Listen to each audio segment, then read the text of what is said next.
Alors le passage que j'ai trouvé pour pouvoir nous exhorter ce matin, je dis nous exhorter parce que même moi-même je suis dedans, hein, c'est dans Ésaïe 43.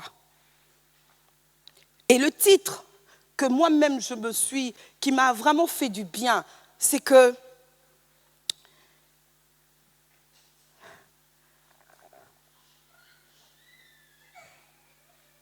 ce titre est tellement compliqué.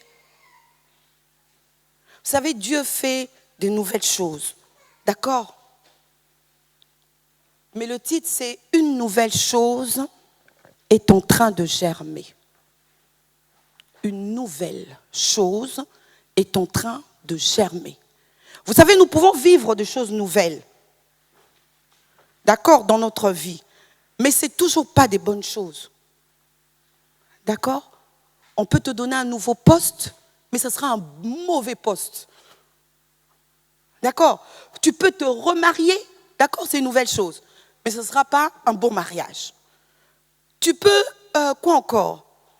Changer de voiture, parce que tu te disais, ah, l'autre voiture, tu changes de voiture, mais ce n'est pas la bonne voiture pour toi. Vous comprenez? Donc Dieu, je vais commencer par là, fait des nouvelles choses. D'abord, on va s'arrêter dans cet état de nouveauté. Dieu, à chaque fois, chaque jour, chaque mois, chaque année, il fait de nouvelles choses. Quand tu te réveilles même, il y a beaucoup de choses qui ont changé en toi, mais tu ne te rends pas compte. Parce que nous, on ne se rend même pas compte que les ongles poussent, que la peau continue à se régénérer, les cheveux, ça pousse. Eh bien, tout ça, on ne prête pas attention à ça. Mais ce sont des nouvelles choses. Hein. Ce sont des nouvelles choses qui se font. D'accord? Donc, Dieu, il a fait en sorte que quand il nous envoie sa parole entre en nous et sa parole commence à faire quelque chose en nous. On va lire le passage, je veux le lire, ça sera comme ça, j'entre directement, donc 43, Ésaïe 43, du verset 18 jusqu'au verset 19. On nous dit, ne pensez plus aux événements passés et ne considérez plus ce qui est ancien. Voici, je veux faire une chose nouvelle sur le point d'arriver. Alors moi, j'ai changé juste parce que j'ai trouvé dans une autre version, je crois que c'est Darby, qui dit germer. D'accord? Là où on va parler de sur le point d'arriver, moi j'ai changé, ou j'ai préféré prendre germer. D'accord? Voilà. Alors on nous pose une question. Ne la connaîtrez-vous pas? Je mettrai un chemin dans le désert. Il y a quelqu'un qui est déjà allé dans le désert? Et personne. Bon, il faudrait bien qu'on y aille un jour. Dans le désert, moi je vois simplement à la télé. Dans le désert, il n'y a pas de chemin. Il n'y a vraiment pas de chemin. Et même si tu dis, je veux tracer un chemin, à peine que tu vas te retourner pour te dire, bon, je me suis un peu découragée, je ne vois rien en avant, mieux vaut que je rentre. Ah, bah tu ne vas rien trouver. Tout est effacé. Vous comprenez? Donc dans le désert, c'est impossible de pouvoir tracer un chemin. Amen. Donc je mettrai un chemin dans le désert et des fleuves dans la solitude.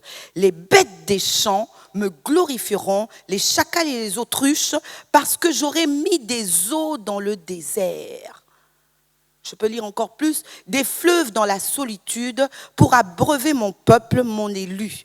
Et le peuple que je me suis formé publiera mes louanges. On va faire ça en deux. Je veux dire l'autre partie le dimanche prochain. Mais cette partie d'aujourd'hui, c'est simplement que le Seigneur veut créer quelque chose de nouveau en toi. Alléluia. Vous savez, notre Dieu il a un plan. Et dans son plan, il veut que chacun de ses enfants, chacune de ses créatures vive quelque chose de nouveau. C'est pour ça qu'il a envoyé le Seigneur Jésus. Parce que sans Jésus, nous ne pouvions pas vivre quelque chose de nouveau dans notre vie. Sans la parole de Dieu, c'est impossible pour toi de vivre quelque chose de nouveau. Bon, peut-être tu vas me dire, oui, je vis des choses nouvelles. Oui, peut-être. Mais le Seigneur veut te dire ce matin, il faut que tu t'attendes à vivre quelque chose de nouveau en toi. Il faut que tu t'attendes. Je disais dans mes notes, parce que j'ai écrit quand même, pour que quand même que nous arrivons à respecter le temps, je vois que mon temps là, on m'a donné trop peu de temps pour vous dire plein de choses. Ces choses que Dieu veut pour nous ont déjà commencé à germer. Beaucoup de choses ont déjà commencé à germer. Et quand Dieu fait, comme je vous ai dit, il ne fait pas des choses que il a germé aujourd'hui, ça va pousser dans 10 ans. Non, c'est dans l'immédiat. Dans l'immédiat. Ces paroles, tu vois, Ésaïe, quand il parle, si vous lisez 43, juste dans le début, parce que moi je vous ai lu un peu vers la fin, mais si vous lisez Ésaïe, vous allez voir que Dieu même se glorifie de ce qu'il a fait. Parce que ce qu'il voulait, le peuple d'Israël est en captivité. Ça peut être toi. Souvent dans nos vies, nous sommes captifs de quelque chose. Ça peut être d'une maladie, ça peut être d'une situation conjugale, ça peut être un travail que tu n'arrives pas à sortir de là. Ça a beaucoup de noms. Il y a beaucoup de choses qui nous tiennent captifs. Et Dieu envoie son prophète pour que le prophète puisse annoncer une parole à son peuple. Et que son peuple puisse accepter, si je peux dire, accueillir cette parole, pour que cette parole puisse commencer à germer en eux qu'ils sortent. Parce que Dieu leur promettait de vivre une liberté. Et il dit, comme il avait fait avec les enfants d'Israël, il avait ouvert la mer Rouge. C'était impossible pour l'humain. Impossible. Ça ne pouvait être qu'un Dieu qui pouvait le faire. Mais il a ouvert un chemin. Et c'est comme cela qu'il veut. Pendant que je suis en train de préparer ce message, j'ai toujours l'habitude de regarder des films avec mes enfants, de ci, de ça, pour voir si réellement ce qu'ils regardent, c'est bon ou c'est pas bon. Hein, c'est important, parents, de le faire. C'est pas simplement, ah non, tu dois pas regarder ça. Non, toujours taper, non. Il faut quelquefois accompagner les enfants. En fait, c'est ça. C'est à ça que le Seigneur nous a appelés à faire. Accompagner nos enfants. Pas à imposer nos enfants des choses, mais accompagner. Parce qu'ils ont un chemin que Dieu a tracé pour eux. Nous ne pouvons pas troubler leur chemin en disant non, moi je sens, là où moi je ne suis pas arrivé, toi tu dois arriver là. Tu dois entrer dans ce chemin-là. Non. Chacun a son chemin. D'accord? Même si Dieu l'a appelé à être ton successeur quelque part, ça ne veut pas dire que c'est toi qui dois l'imposer dans cette succession, mais c'est toi de l'accompagner. Il faut accompagner nos enfants, c'est important. Donc, je regardais un film, ça fait très longtemps, et ça m'est venu comme ça, je ne connaissais même pas le titre, et je demandais à chaque enfant, tu te rappelles tel film, tu te rappelles? L'autre qui me disait, ah non, c'est pas ça. L'autre qui me disait, et il y en a une qui vient, oh, j'en ai tellement des enfants, alors vous voyez, vous comprenez, et il y en a une qui arrive qui me dit, ah oui, c'est un tel, il me donne le titre. Je suis incapable de vous donner le titre. Qui me donne le titre. Alors, dans ce film, j'ai retenu quelque chose. J'ai retenu simplement qu'il y avait une grand-mère qui était avec son petit-fils et qui élevait son petit-fils. Et on ne voyait pas le grand-père, mais on a compris que dans l'histoire, que le grand-père avait disparu. Alors, cette femme, cette vieille dame, au fait, son mari avait disparu, le grand-père avait disparu. Un jour, comme ça, dans la maison, il a disparu. On ne comprend pas pourquoi. Mais quand il a disparu, on a voulu raser leur maison. Parce que, on trouvait que leur maison était dans un bon emplacement. Donc, il fallait raser et les agents immobiliers n'arrêtaient pas de venir harceler la grand-mère. Ah, mais il faut que tu nous donnes cette partie de terre, il faut que tu nous donnes cette partie. Et elle n'avait plus que ça comme richesse. Déjà, la maison est tombée en lambeaux. C'était pas une bonne richesse, mais bon, c'était sa richesse, d'accord? Et elle élevait son petit-fils. Elle dit, mais non, attendez que mon mari quand il va rentrer. Attendez que mon mari quand il va rentrer. Donc chaque fois, elle disait, mon mari reviendra quand il reviendra et on verra ça après. Le mari, on sait qu'il n'est pas revenu. Mais le mari, le grand-père, il avait laissé un petit schéma au petit garçon. Et le petit garçon, qui était assez aventurier, un jour, il prend le schéma et il se met à lire le schéma. Et dans le schéma, il y avait des comment on dit ça, des points de repère. Voilà, tu vas derrière telle armoire, tu vas prendre telle chose. Tu vas jusqu'à ce que l'enfant est arrivé à un endroit. Il avait vraiment cru, jusqu'à ce qu'il est arrivé et une porte qui vient de je ne sais nulle part, qui s'est ouverte. Et il se retrouvait dans un pays extraordinaire, mais formidable. Il s'est dit, mais c'est pas possible, qu'est-ce que c'est que ça? Et il a commencé à marcher dans ce pays, ils étaient tout petits. Jusqu'à ce que, bon, je ne vous raconte pas tout, jusqu'à ce qu'il retrouve son grand-père. Et dans l'histoire, son grand-père ne veut pas revenir. Parce que là-bas, c'était tellement beau, c'était tellement bien. Il était épanoui, le grand-père. Le grand-père ne voulait plus revenir sur terre. Mais il fallait que le petit garçon reparte. Parce qu'il avait laissé sa grand-mère avec les agents immobiliers, qui étaient on va dire des loups, qui voulaient absolument avoir ce bout de terre. S'il l'a laissé trop longtemps, on allait avoir sa grand-mère. Donc, il lui fallait repartir. Mais il n'arrivait pas à quitter ce monde-là formidable pour aller de l'autre côté. Mais Dieu, je mets Dieu dedans. Ce n'est pas la Bible, s'il vous plaît, ce n'est pas la Bible. C'est juste un film. Mais pour que vous arriviez à comprendre. Le garçon, son grand-père, l'a donné vraiment la force qu'il faut, enfin, dans tout ça, et il est reparti. Il a ramené un trésor. Et c'est ce trésor-là qu'il fallait qu'on remette aux agents immobiliers. Et c'est ce qui a fait que la maison a été sauvée. Amen. Donc, ils ont vécu un peu plus dans cette maison. Donc, en fait, il y a eu un épanouissement. Mais qu'est-ce que j'ai voulu vous dire? Vous savez, Dieu, quand il nous parle, il veut absolument que nous puissions entrer dans son monde. Il veut que quand il nous dit une parole, que toi tu ouvres les yeux, tu ouvres grand les yeux et que tu puisses, au fait, ton regard puisse percer le voile qui est devant toi, qui t'empêche de voir ce qu'il y a de formidable, ce qu'il y a de beau, ce qu'il y a de merveilleux de l'autre côté. Parce que Dieu, il a des projets pour nous. Dans chaque parole qu'il nous donne, au fait, c'est comme si c'était un schéma. C'est à toi de pouvoir accepter cela. Et c'est à toi maintenant de pouvoir tout faire pour que tes yeux s'ouvrent. La plupart du temps, quand nous recevons une parole, nous pensons que la parole, elle va faire toute seule. Si le petit garçon n'était pas curieux à pouvoir suivre chaque directive qui était dans ce bout de papier, il n'allait pas arriver.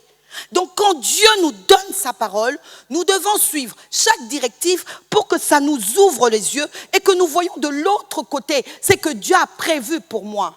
Si Dieu a prévu pour moi que je sois une femme riche, par exemple, d'accord? Et il a prévu aussi pour moi ça. Amen. Même si tu ne dis pas amen pour moi, moi-même je le dis, amen. Parce que quand on dit toujours riche, mais pourquoi on doit parler de richesse? Mais Dieu nous a bénis toutes sortes de bénédictions, toutes sortes. Alors toi, si tu t'arrêtes simplement, moi ma bénédiction c'est la guérison, moi ma bénédiction c'est le mariage, moi ma bénédiction c'est l'enfant, moi ma bénédiction c'est une maison. Non, moi j'ai envie d'être riche. Vous savez pourquoi j'ai envie d'être riche? Pour pouvoir faire des écoles. J'avais un projet que le malin a fait taire, que le malin a étouffé, éteint. Amen. On va dire. Alors aujourd'hui, le Seigneur veut que tu puisses regarder, ouvrir tes yeux pour que tu vois de l'autre côté. Souvent, nous ne regardons pas, nous ne voyons pas, nous imaginons pas. Pourquoi Dieu a mis l'imagination dans l'humain? Pour que là où tu es, on te donne une parole, tu vas te marier. Tu ne prends pas simplement cette parole, tu vas avec chez toi. Non. Rentre chez toi, assieds-toi. Maintenant, imagine, tu es marié. Hein, tu tournes dans ta maison, tu imagines, tu es marié. Ah, ton mari, voilà. Ah oui, ça c'est la chaise de mon mari. Au fait, tu rentres dans ce que Dieu t'a dit. Tu rentres complètement. Et tu imagines, tu fais tout un monde merveilleux tout autour de ça. Et c'est de cette manière-là que Dieu va voir ton cœur. C'est à ce moment-là que Dieu va maintenant commencer à faire germer ce qu'il a mis en toi. Ah oui, voilà, ça s'appelle la foi, comme a dit notre chère révérende, dit ça. Ça s'appelle que la foi. La plupart de fois, nous ne croyons pas. Quand Dieu nous dit quelque chose, nous nous arrêtons. Nous disons, est-ce que c'est possible? Alors il y a une question qui a été posée. On nous dit, ne la connaîtrez-vous pas? On nous pose la question, est-ce que tu veux le connaître? Les plans, les projets que Dieu a pour toi, est-ce que tu le veux réellement? La plupart de fois, nous disons, ah non, c'est impossible. Cette chose-là, non, Dieu ne peut pas faire. Non, dans la situation que je suis arrivée, non, c'est impossible. Dans ça, non, c'est impossible. Non, Dieu te demande simplement une question. Veux-tu le connaître? Est-ce que tu veux le connaître? Tu peux dire amen. Je veux le connaître. Je veux connaître les plans de Dieu pour ma vie, pour mes enfants, pour mon couple, pour mon ministère. Je veux connaître ces plans. Et ces plans, les plans de Dieu, le meilleur projet de Dieu, c'était Jésus. Amen. Le meilleur projet de Dieu. C'est ça le meilleur, le bon, le véritable, l'extraordinaire. C'est ça son projet. Maintenant, quand toi, comme je disais, tu mets ta foi en Dieu, tu mets ta foi en Jésus, tu acceptes Jésus dans ta vie comme Seigneur et Sauveur, au fait, c'est là où tu rentres dans le plan de Dieu.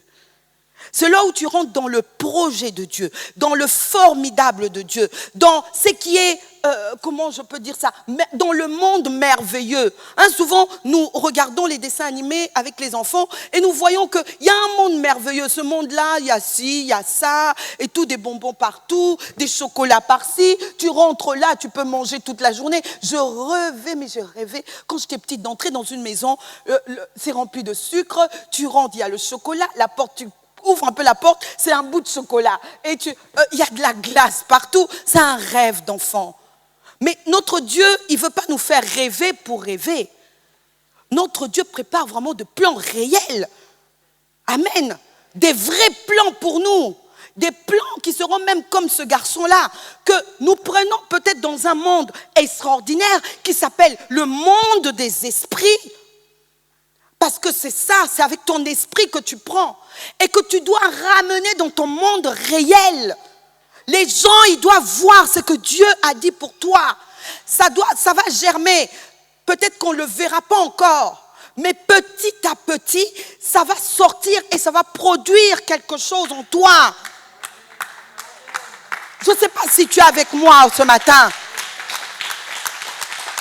Il faut que tu réalises une chose.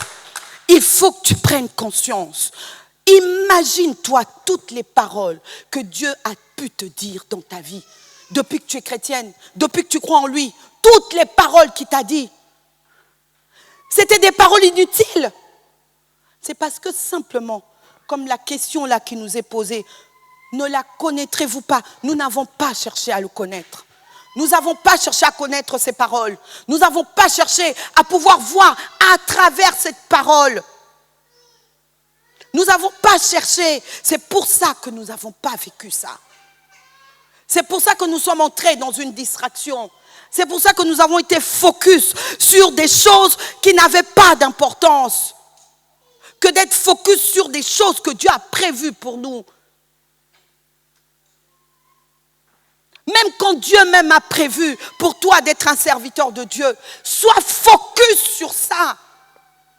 Tu vas pas être focus sur autre chose. C'est ça qui fait que nous n'arrivons pas à entrer. J'aimerais que nous prions pour quelqu'un. Ce matin, le Seigneur a mis dans mon cœur quelque chose pour un serviteur de Dieu. Vous savez, Dieu m'a dit quelque chose. Je me rappelle encore ce jour-là, cette parole qui lui a été donnée. Et peut-être que lui-même, il ne se rappelle pas. Il est revenu, il a dit une chose. Il a dit, papa, j'ai eu une vision. Et dans cette vision-là, je ne sais pas s'il était tombé, quand on a prié pour lui, il y a eu comme un genre de lumière. Ce jour-là, tu te rappelles? Une lumière. Il a reçu ça comme ça. Moi, j'étais là, j'écoutais. Et l'apôtre lui a dit une chose. Tu vas devenir un pasteur. Mais ça fait combien de temps? Plus de 18 ans. 18 ans. 18 ans. Quelle perte de temps. 18 ans. 18 ans, un enfant né, il grandit, il peut même se marier, avoir un enfant. 18 ans. 18 ans. Je me suis dit, quelle perte de temps. Combien le malin peut nous enlever focus sur ce que Dieu avait dit pour nous et que nous arrivons à autre chose. C'est pour ça que j'aimerais bien que nous prions pour lui. On va prier tout à l'heure. D'accord? Il faut qu'il puisse revenir dans ce que Dieu avait prévu pour lui. Peut-être que tu as l'impression que tu es déjà dedans. Hein, que non, tu n'es pas focus sur ça. Il faut vraiment que tu sois focus sur ce que Dieu a dit pour toi. Que tu te vois comme Dieu veut que tu te vois. Que tu rentres dans ce que Dieu, quand Dieu te dit que tu vas être un serviteur de Dieu, demande à Dieu, parce qu'il te dit, ne connaîtrais-tu pas ces choses? Cherche à connaître les plans de Dieu pour toi, pour que tes yeux soient focus sur ça. Alors, le plan de Dieu dans nos vies ne sont pas simplement des plans qui sont nouveaux. Parce que quand il nous dit quelque chose, c'est tellement nouveau qu'on n'arrive pas à croire. Mais c'est aussi des choses qui sont bonnes. Parce que quand il fait quelque chose, ce n'est pas quelque chose de mauvais, mais c'est quelque chose de bon, c'est quelque chose de meilleur pour nous. Il faudrait que nous puissions prendre conscience que chaque chose que Dieu fait, c'est une bonne chose. Donc quand même toi, il te dit ne fais pas ci, fais plutôt ça. Ne dis pas non. Moi, je trouve que ça, ce n'est pas une bonne chose. C'est mieux de faire ça. Non. Choisis ce que Dieu te demande. Peut-être que ça sera dur. Tu te dis, ah, mais c'est tellement dur d'accomplir la volonté de Dieu. Oui, mais ça sera bon pour toi. Souvent, les nouvelles choses sont les plus difficiles. Parce qu'on te dit, une nouvelle vie, c'est plus difficile. Quand tu te maries, c'est difficile parce qu'il faut que tu t'occupes de ton mari, de toi, de ta maison. C'est des choses nouvelles. C'est difficile. Avoir un enfant, ce n'est pas quelque chose de facile. C'est difficile parce qu'il te faut t'habituer. Tu dois changer tes habitudes. Ainsi, tu dormais depuis 21h jusqu'à 7h du matin. Ah ben, ça va changer. Hein. Ça va changer. Ça dépendra de l'enfant. Donc, c'est une nouvelle chose. Mais quand cela vient de Dieu, c'est une bonne chose. C'est pour ça que nous avons souvent peur de vivre les nouvelles choses. Parce que les nouvelles choses vont nous enlever de notre confort. Or, Dieu veut pour nous de nouvelles choses. Quelquefois, nous sommes malades. Et nous savons que cette maladie-là, à la sécurité sociale, eh ben, on te paye par rapport à ça. D'accord? On te paye de ton handicap. Et maintenant, toi, tu ne veux pas sortir de là. Parce que si tu sors de là, on ne te payera plus. C'est un confort pour toi, cette maladie. C'est un confort pour toi. D'autres encore, c'est par rapport simplement au chômage. Ah, mais j'ai au moins 2000 € de chômage. Ah, mais je suis tranquille, peinard, je peux dormir comme je veux. Ah non, Dieu, quand il veut quelque chose pour toi, il faut que tu sors de là. Même si travailler, tu vas gagner 1500 € en travaillant. Je préfère encore travailler, aller tous les matins, gagner 1500 € que rester, dormir toute la journée en gagnant 2000 €. Parce que c'est que Dieu a prévu pour toi, c'est ça la meilleure des choses. Alléluia. Il faut que nous soyons conscients de ça. Et quand il fait des bonnes choses, il fait une nouvelle chose, ce n'est pas simplement bon, mais c'est aussi puissant. Amen. C'est aussi puissant. Vous savez, quelquefois dans nos vies, des choses qui nous arrivent, nous ne comprenons pas. Joseph, il ne voulait que des bonnes choses pour ses frères. D'accord? Mais quand il est allé voir ses frères pour leur donner à manger, qui venait de leur père, ses frères avaient un mauvais plan pour lui.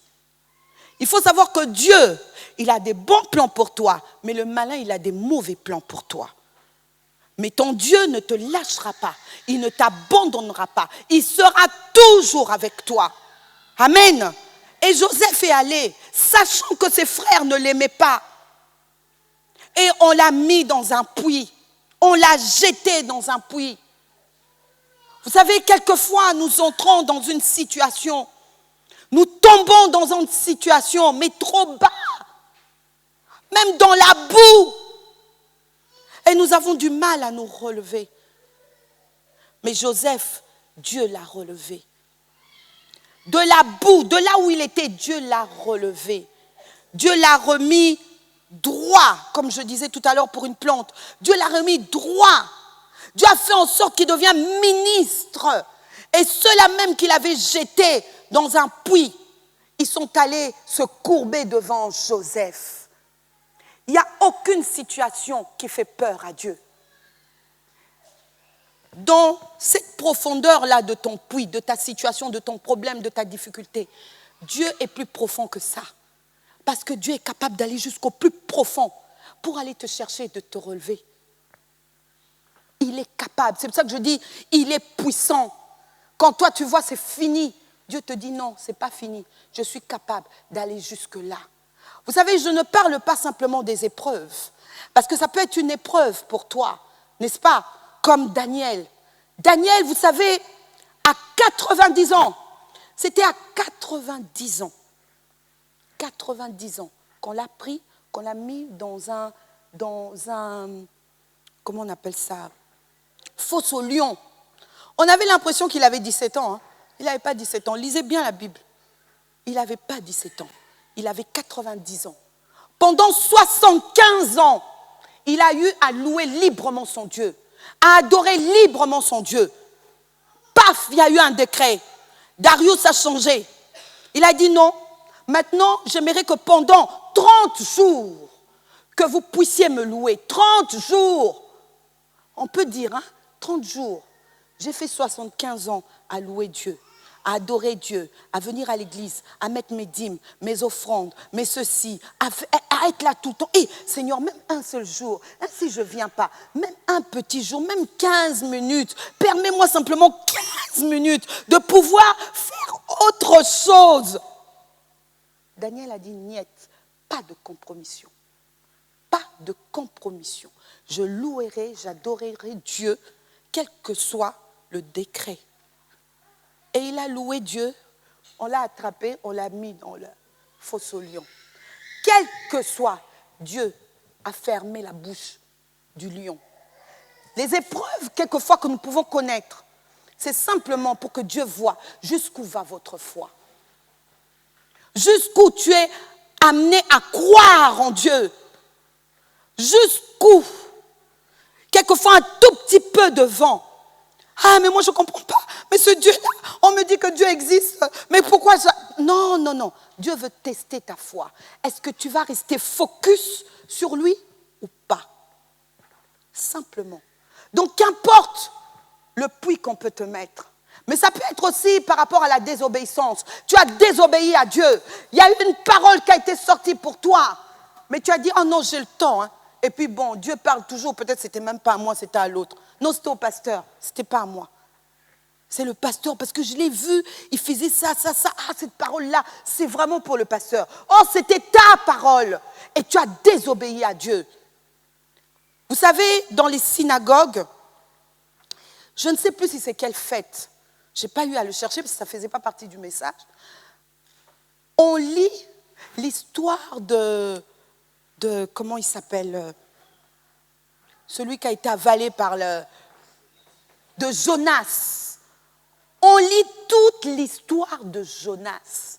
Donc, en fait, toute la journée, si tu vas dans les synagogues, quand il y a une certaine fête, toute l'histoire de Jonas, on le lit. On le lit. on le lit. Pourquoi? Pour faire comprendre aux gens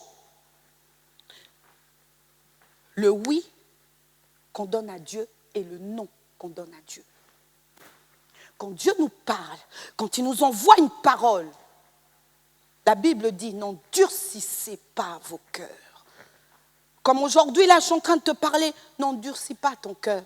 Ne dis pas, oui, elle parle, elle sait bien parler, elle a plein d'histoires. Non, non, non, non, non, non, non.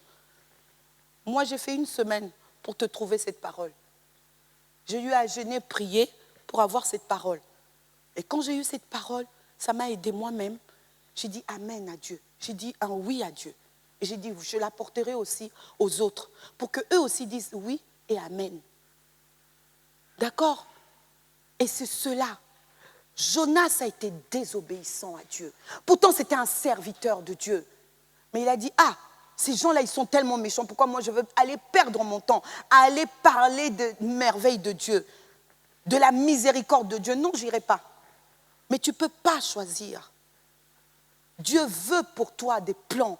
Il a pour toi des bons plans, des bons projets pour toi. C'est à toi de dire simplement, oui Seigneur, j'accepte tes plans. J'entre dans tes plans. J'adhère à tes plans. Tant qu'il n'avait pas adhéré au plan de Dieu, il était dans la misère. C'est pour ça que quelquefois, les situations, les problèmes que nous subissons, ce n'est pas parce que les autres nous en vont,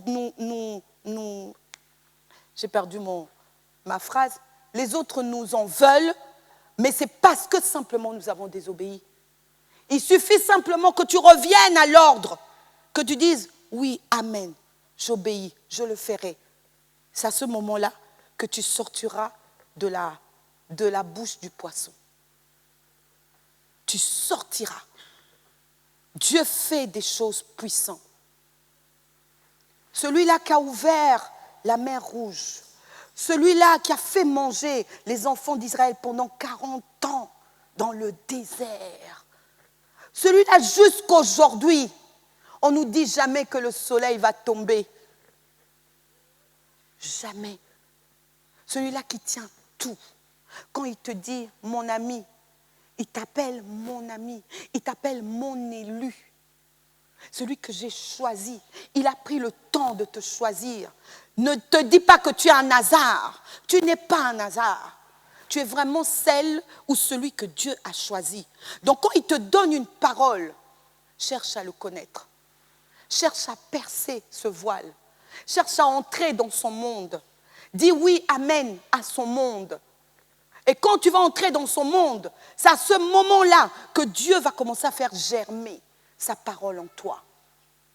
Et sa parole, c'est toi qui permet que ça fasse 10 ans, comme aussi tu peux permettre que ça fasse 1 jour. C'est toi qui permets. Plus tu te penches vers ton Dieu, plus cette parole va germer vite. Quand Jésus a parlé devant cet arbre, ce figuier, il a juste parlé.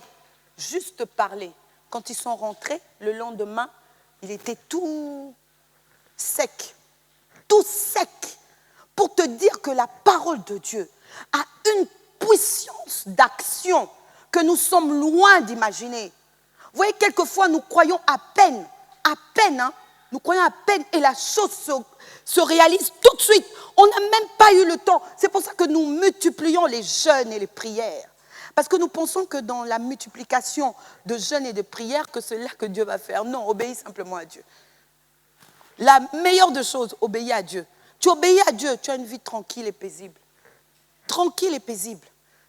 Mais c'est notre désobéissance, mes amis. Peut-être personne ne va te le dire. Personne ne va te le dire, mais moi je vais te le dire. C'est notre désobéissance. Nous désobéissons à Dieu. Nous ne voulons pas ce que Dieu veut pour nous. Nous l'imposons. Seigneur, je veux ça et je veux ça. Or non, nous sommes ses enfants. Il sait ce qu'il y a de meilleur pour nous. Si un enfant vient te demander un couteau, tu vas lui dire oui, amen, tu lui donnes le couteau. Mais non, tu sais que le couteau est mauvais pour l'enfant. Tu vas lui dire non, même pas, tu ne vas même pas prendre un couteau en plastique pour lui dire bon, prends au moins un couteau en plastique. Non, Le couteau n'est pas bon. Un enfant ne va pas jouer avec un couteau. Même vous, méchants que vous êtes, vous savez donner des bonnes choses à vos enfants. Et Dieu alors? Et Dieu alors? Pourquoi jusqu'aujourd'hui nos cœurs n'arrivent pas à croire que Dieu est capable de nous donner des bonnes choses? Donc il ne fait pas que des choses nouvelles, mais il fait des bonnes choses, et ces choses aussi qu'il fait bon, mais des choses puissantes dans notre vie, qui vont épater les gens. Il dit quand on lit, on nous dit, ne la connaîtrez-vous pas? Je mettrai un chemin dans le désert. Les bêtes des champs me glorifieront, les chacals et les autruches. On ne va pas s'arrêter, les bêtes de champs, chacals, autruches, qu'importe. Ce sont des animaux qui sont souvent dans le désert. D'accord? Mais ceux qui sont dans le malheur, là, avec toi, hein, dans ton désert, là, dans ta difficulté, ils te voient que tu as du mal. Tu viens, tu peux me passer 1 euro? Au fait, je te rendrai demain. Je veux juste acheter une baguette. Donc, au fait, elle saura que j'ai une difficulté. Mais le jour où Dieu va me sortir de mon désert, elle, maintenant qui est une autruche ou un renard, ça va la plaire. Du coup, elle va se réjouir avec moi. Au fait, c'est cela. Dieu veut te dire que la chose va tellement dépasser les gens. Ah, il n'y a personne ici qui a cette foi-là. La chose va tellement dépasser que celui qui est à côté de toi, au lieu de te haïr, mais il est en train de se réjouir pour toi. Ah, il est en train d'acclamer Dieu pour toi. Parce qu'il voit réellement que Dieu est capable de faire. C'est cela. Dieu ne fait pas des choses simplement puissantes et ça s'arrête là. La puissance de ce qu'il a fait en ouvrant la mer Rouge. Vous partirez dans toutes les religions. Ils vous diront que cette chose-là, on ne l'a jamais entendue. Que c'est arrivé qu'aux Hébreux. Jusqu'aujourd'hui. Jusqu'aujourd'hui. Ce n'est pas parce que nous, on nous l'a écrit. Mais allez-y partout. Allez-y en Égypte, on va vous le dire. Dans n'importe quelle religion, on va vous dire que cela, vraiment, on a entendu ce que Dieu a fait. On a entendu et ils ont loué le Dieu d'Israël. Parce que quel est ce Dieu qui ouvre pour ses enfants la mer Rouge? Quel est ce Dieu? J'aimerais que nous réalisons que nous n'avons pas un petit Dieu. Nous n'avons pas un petit Dieu. Pas du tout. Nous n'avons pas un petit Dieu qui nous garde entre les 4 murs. Non. Nous avons un Dieu qui a fait les cieux et la terre. Les cieux. Vous imaginez la grandeur de Dieu. Et quand nous voyons la grandeur de Dieu, maintenant, regardez maintenant sa puissance. Il a une puissance extraordinaire. Là où toi, tu vois que tes efforts sont finis. Là où toi, tu vois que c'est la fin. Là où tu vois que c'est la boue. On a marché sur moi. On a dit des choses sur moi. Je ne pourrai plus me relever. Je ne pourrai plus parler aux gens. Je ne pourrai plus faire telle chose. Non! Dieu est capable de te relever. Dieu est capable. J'aime ce Dieu. Je ne sais pas si vous l'aimez comme moi. Il est capable. Il est capable. J'étais en train de dire la dernière fois, je vous dis, j'ai regardé mes photos. Je ne sais pas qu'est-ce qui m'a fait. J'ai regardé mes photos quand j'avais tellement maigri. Et même les vêtements que j'achetais à cette époque-là. Mais tout petit, même mes enfants, ils peuvent entrer dedans. Je regardais dans l'église. Les gens, ils avaient même peur de venir me serrer la main. Pas peur parce que je veux leur contaminer. Non, parce qu'ils se disaient, comment une servante de Dieu peut arriver à ce niveau-là? Et ils se disaient même, il nous cache un peu trop de choses. Hein. Il doit voir qu'elle a dû faire quelque chose. Elle a dû, quelque part, elle a fauté quelque part. Ah, les gens n'arrêtaient pas d'avoir des visions, des songes, des machins, des ceci, et on voyait à la poutre, mais les mails se remplissaient de « Ah, j'ai vu ça, mais tellement. Je vous dis, ça me faisait très mal. Très mal. Très mal, mais je disais à mon Dieu, ce Dieu-là qui a permis que je puisse arriver jusqu'à ce niveau-là, c'est lui seul qui va me relever. Je suis sa plante. D'accord? Il m'a sémé quelque part. Si personne ne veut m'arroser, pourquoi Dieu ne va pas m'arroser? Toi, tu arroses les arbres. Quel arbre, Dieu, toi, tu as déjà arrosé? Dis-moi quel arbre, toi, tu prends tous les matins, tu prends ton arrosoir et tu vas arroser. Non, on est des arbres de Dieu. Ah, c'est lui-même qui s'occupe de nous. C'est lui-même qui nous arrose. Hein, que tu peux sécher. L'arbre qui est à côté se moque de toi. Oh, mais comment tes racines là ne vont pas jusqu'au plus profond? Mais comment ça? Non, Dieu lui-même, il sait. Il sait, au bon moment, il t'arrosera. Ce matin, je voudrais simplement te dire que Dieu nous a ouvert un chemin nouveau. Tu es dans ta préparation, dans ton renouvellement, dans ta restauration. Nous allons entrer dans une nouvelle année d'exercice bientôt. Les enfants vont aller encore à l'école. Peut-être toi, dans ton entreprise, même dans ton foyer. Croyez que Dieu est un Dieu de restauration. Croyez que c'est un Dieu qui a un bon plan pour nos couples. Il a un bon plan pour nos enfants, pour leurs études. Il a un bon plan pour les entreprises. Si tu as une entreprise, il a des bons plans. C'est à toi simplement de regarder à sa parole. C'est à toi simplement de voir au-delà de sa parole. C'est qu'il a derrière sa parole. Donc sa parole est là. Et c'est qu'il a prévu derrière. Regarde ce qu'il a derrière. Et quand tu regarderas ce qu'il y a derrière, ça va commencer à germer en toi. Et les gens seront étonnés, petit à petit, un changement en toi. Petit à petit, je ne sais pas, ça va prendre 1 heure, 2 heures. Je regardais un témoignage, un pasteur qui était atteint d'une maladie. Il était médecin lui-même. Hein? Il était médecin et il était atteint d'une maladie. Et de cette maladie-là, il n'y avait rien à faire. Lui-même savait que si tu as cette maladie-là, c'est fini. Parce qu'il n'y avait pas de traitement, il n'y avait rien. Et même à l'église, on a prié pour lui. On a fait tout ce qu'il fallait. Et le médecin, les autres médecins qui s'occupaient de lui, lui ont dit, il vous reste, vivez, c'est votre dernier Noël. C'est votre dernier Noël. Vivez ça comme il faut avec vos enfants, avec votre épouse. Parce que, de toute façon, on ne pouvait pas le tromper, c'était un médecin. D'accord? Et il s'était dit, oui, c'est mon dernier Noël, mais mon dernier Noël malade. Qui peut dire ça? Mon dernier Noël malade. Et il va se coucher. Quand il va se coucher, il a un rêve. Dieu lui donne une vision. Dieu lui dit, bon, lève-toi, prépare-toi et va à l'hôpital. Et tu demandes qu'on t'injecte telle chose. Il était médecin, telle chose. Et il va, il arrive et on lui dit, il dit à ses collègues, voilà, vous m'injectez telle chose, qui était quand on fait une chimiothérapie. Et ils l'ont injecté. Attendez, cette histoire-là est trop merveilleuse. Quand on l'injecte, hein, lui, il était, on ne va pas dire presque mort. Il y avait des choses bizarres qui sortent en lui. Quelquefois, on a des furoncles, mais c'est petit. Mais lui, c'était tellement gros que ça le déformait. D'accord? On a commencé. À peine qu'on avait mis la piqûre, on a injecté un peu. Ils ont senti que les boules, là, étaient devenues... C'est comme si c'était plus dur, c'était devenu tout mou. Donc, quand on le touchait, c'était devenu tout mou.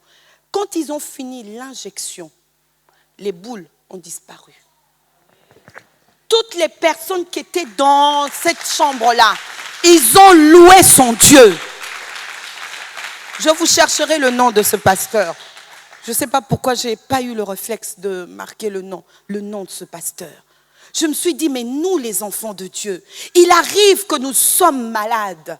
Il arrive, mais Dieu peut te dire, va chez le médecin, tu lui dis, j'accepte la chimio. Et quand tu acceptes la chimio, cette chimio-là, au lieu que ça fasse comme les autres, tu as 6 mois, tu as 1 an, tu as 2 ans, à la seconde même, toi, c'est fini. Dieu a une puissance qu'on est loin d'imaginer. Donc il est ce Dieu qui est capable de te relever. Il est ce Dieu, même si tu as été dans la désobéissance, de te remettre dans le chemin. Il est ce Dieu, quel que soit, tu as une épreuve qui te dépasse, il est celui qui va te relever. Il n'y a rien qui fait peur à Dieu, il n'y a rien. Donc dans ce nouveau départ, fais confiance en Dieu. C'est comme de tout petits grains. Quand tu prends une semence et tu mets dans la terre, tu ne vois pas le travail qui se fait. Nous n'avons pas besoin de voir le travail qui se fait, mais de croire. De croire. La foi, c'est il faut croire, il ne faut pas chercher à voir. D'accord? C'est en nous. Et Dieu va germer cela. Dieu va le relever jusqu'à ce que tous ceux qui sont tout autour de toi vont dire « Ah, vraiment, il a un Dieu. » Et ils vont s'émerveiller. Alléluia. Acclame ton Dieu. Parce que il nous fait réellement du bien. Et dans ce nouveau jour, il t'a fait vivre un nouveau jour. Maintenant, ne regarde pas des choses comme toi tu le veux, mais regarde comme Dieu te demande de le faire. Amen. Regarde vraiment comme Dieu le veut. Et tu verras que, à partir du moment où toi, tu vas te regarder autrement, de la manière que Dieu te voit de l'autre côté du rideau. D'accord? Pas là. Parce que là, si tu te regardes comme tu es là, tu vas sortir là, tu vas être encore plus malheureux. Mais regarde-toi après le rideau. Après le rideau. Et tu vas voir toutes ces choses que Dieu a préparées pour toi. Tu vas y croire, les gens vont peut-être penser que tu es fou. Te disant, mais comment tu peux croire à des choses pareilles? Si ce Dieu l'a fait des choses vraiment merveilleuses. Le temps me manquerait de donner beaucoup de témoignages.